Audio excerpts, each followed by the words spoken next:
Okay, and folks, today what we're going to discuss is stabilization. This is part 2 of our bonus series, the sub-series, and today we're just going to talk about stabilizers coming up right now.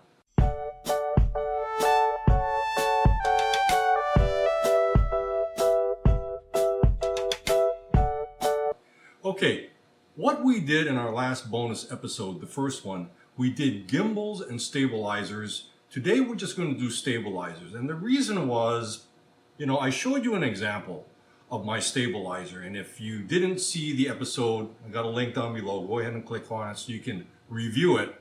And the stabilizer clip was just awful. There was no way else to describe it. It was terrible. There's no way you can use that in any kind of film.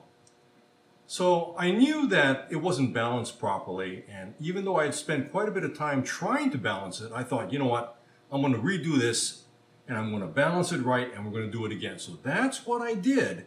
Here's the new clip with the camera on the stabilizer all balanced. Take a look.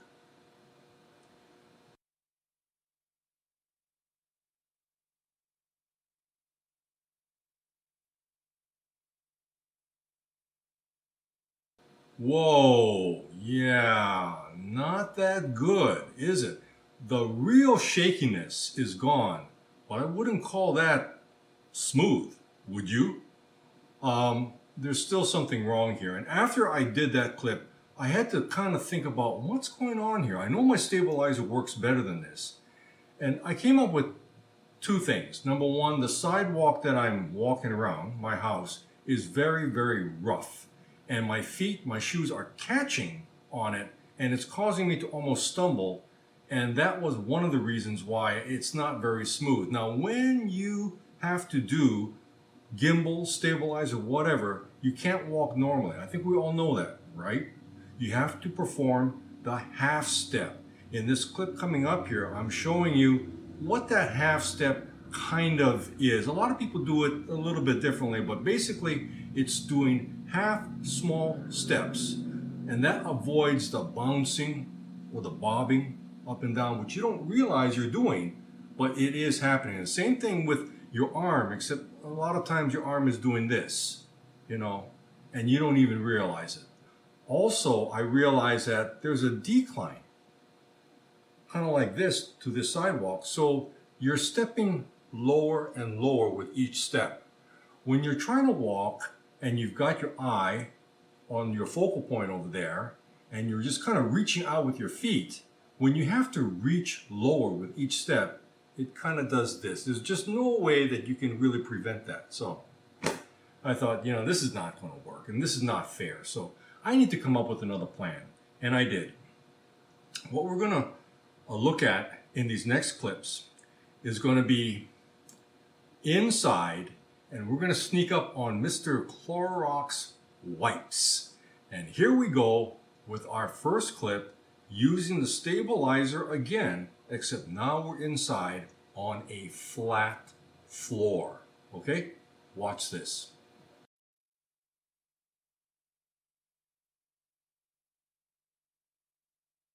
Okay, you saw the clip. That was better, wasn't it? Not perfect, but it was better.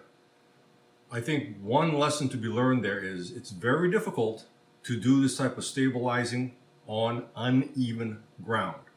It kind of needs to be on a flat floor, otherwise you're going to be spending a lot of time practicing your walking.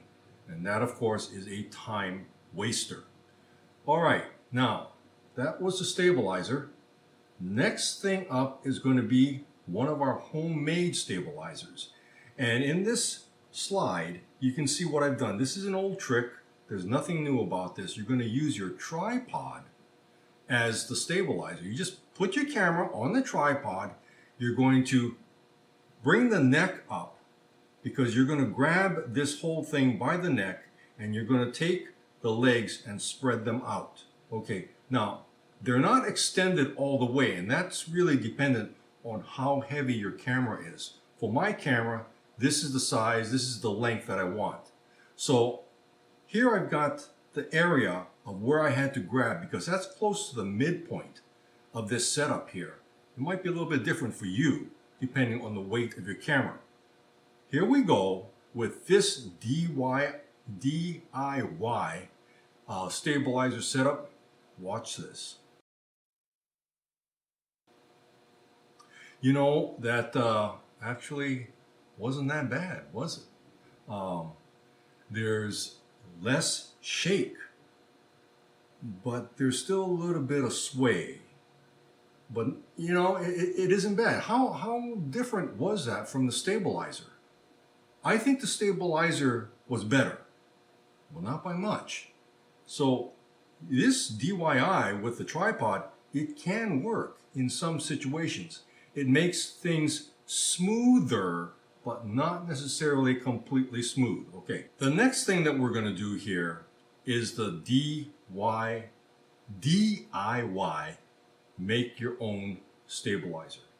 And here in these slides and pictures, you can see what's going on. I've built a cardboard harness, and you can see that I've got two arms that go over my shoulders, two cross arms that join it together. You can see I'm using brackets with screws to hold everything together, and then I cut an old broomstick and I tape them on the edges for handles. Now you'll notice that in the back I cut a notch, and that notch is to handle some sort of counterweight for the camera that's going to be up front. Now up front I've got a screw, 1/4-inch screw, push through the cardboard, and I'm going to attach that to the bottom of my camera mount, and that's where the camera is going to rest. So I've got that right in front of my face, and that's what I'm going to use as my own DIY stabilizer. Now I put a bag of rocks that weighed 1.5 pounds, which is exactly the weight of my camera. Okay, I put that on the back. You can see it right there, and that helps to balance things out. It's up to you to get that back and forward until you feel comfortable that it's fairly well balanced. Here we go with this setup. Watch this.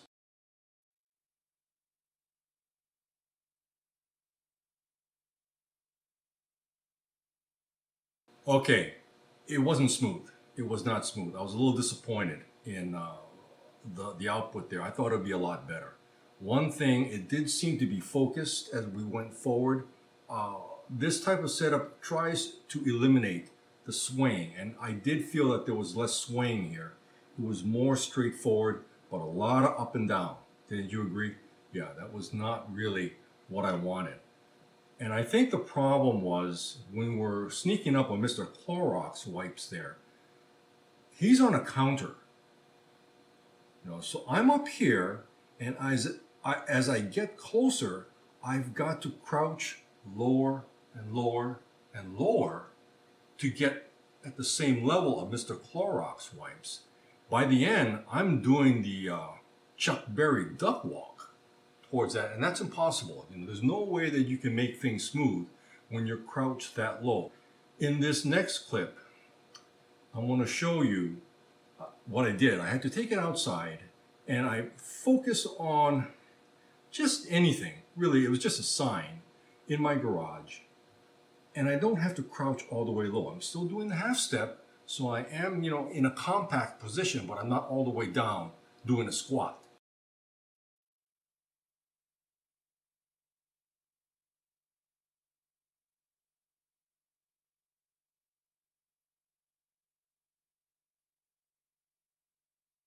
That really helped, and you can see that the harness does help keep things more centered and more focused. So I think this also will work in some type of situations. Now, once you start moving around this way, you know, when you're panning this way or moving with someone that's walking in an irregular pattern, I'm not sure how good this is going to work. But, you know, this is free.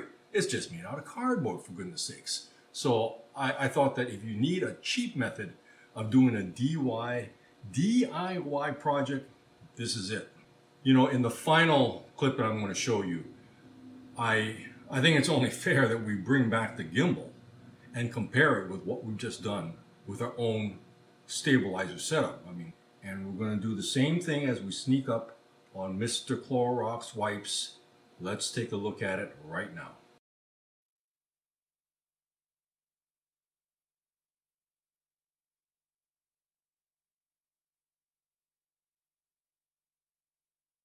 What do you think?